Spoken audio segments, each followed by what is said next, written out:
बिहार की राजनीति में बीजेपी ने जब से भोजपुरी स्टार पवन सिंह को अपने पाले में किया है, तभी से खेसारी लाल यादव का पारा चढ़ा हुआ है।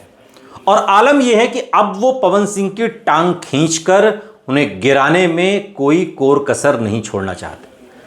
लेकिन आपको याद होगा कि जब पवन सिंह लोकसभा का चुनाव लड़ रहे थे और बीजेपी ने आसनसोल से टिकट दिया और टिकट ठुकराकर काराकाट में उपेंद्र कुशवाहा का खेल बिगाड़ने पहुंचे, तब खेसारी लाल यादव ने ही उनका जोर शोर से प्रचार किया था। लेकिन अब शायद खेसारी लाल यादव को भी यकीन हो चला है कि सियासत के इस हमाम में सब नंगे हैं। अभी हाल ही में मीडिया से बातचीत में खेसारी लाल ने मजे लेते हुए कहा कि देखिए, हम लोग नेता के लिए लड़ जाते हैं, मगर नेता लोग अंदर से सब मिले हुए हैं। हम लोग नेता के लिए एक दूसरे को गाली देने लगते हैं, मगर नेता लोग सब के सब एक ही हैं। उनके मन में किसी के लिए कुछ भी गलत नहीं है। यह बात खेसारी लाल ने कही।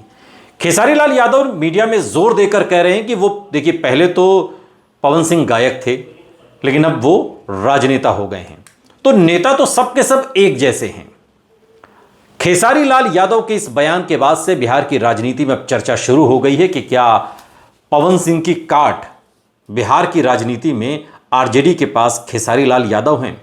क्योंकि बिहार चुनाव से पहले जो दांव पेच का खेल है वो लगभग शुरू हो गया है। जातिगत राजनीति साधने के लिए पार्टियां वोटर्स के मनोरंजन का भी बंदोबस्त करने में जुट गई हैं।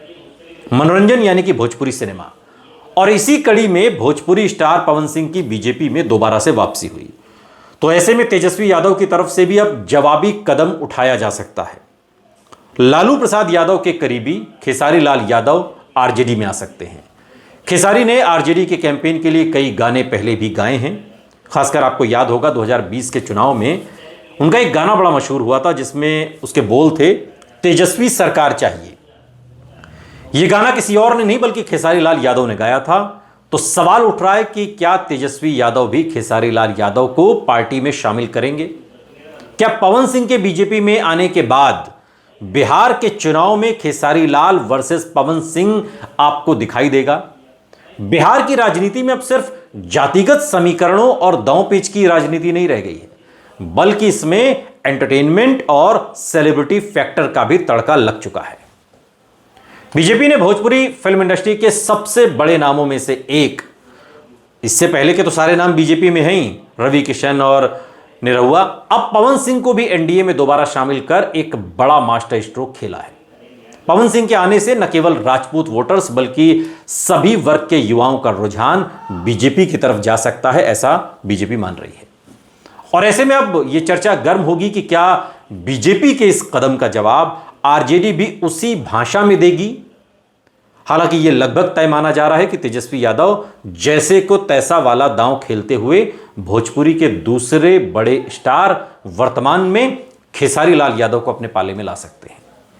और बिहार को करीब से जानने वाले, जो बिहार की राजनीति को समझते हैं, वहां के चुनावी जो समीकरण है उसको समझते हैं, वो लोग मान रहे हैं कि बीजेपी और आरजेडी दोनों के लिए ये सेलिब्रिटी पॉलिटिक्स सिर्फ वोटर्स को रिझाने का जरिया नहीं है, बल्कि इसके पीछे एक गहरी जातिगत रणनीति और राजनीति है।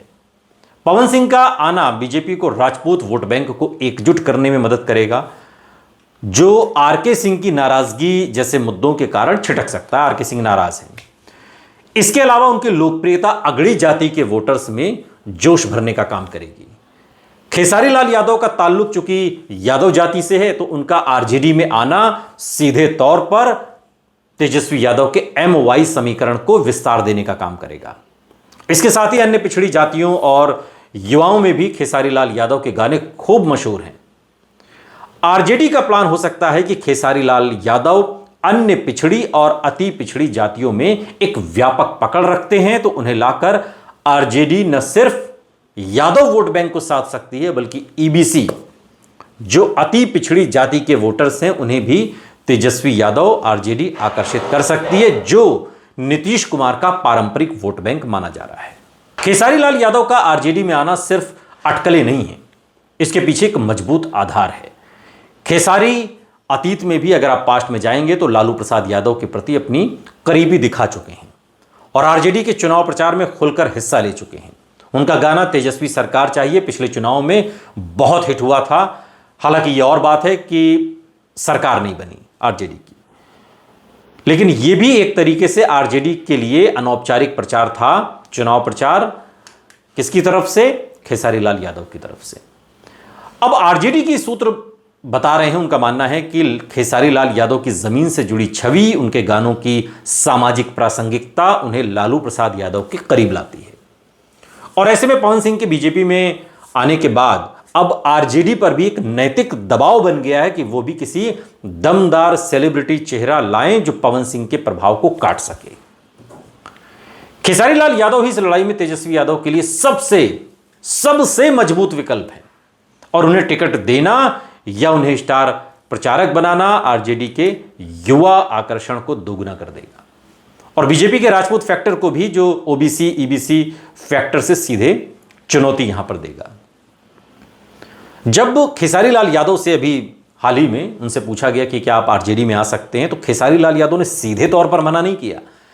खेसारी लाल यादव ने कहा कि देखिए, मैं तो म्यूजिक इंडस्ट्री में हूं, भोजपुरी सिनेमा में हूं, मैं अपना काम कर रहा हूं और पब्लिक के बीच कम रह पाता हूं, अपने फिल्मों और संगीत में बिजी रहता हूं, लेकिन मेरी धर्मपत्नी जिन्होंने मेरे बच्चों को अच्छी परवरिश दी है वो आ सकती हैं, अगर उन्हें टिकट मिलेगा तो वो चुनाव लड़ सकती हैं। यानी कि खेसारी लाल यादव ने भी अपनी तरफ से पत्ते खोल दिए हैं। अब ये गेंद आरजेडी के पाले में है।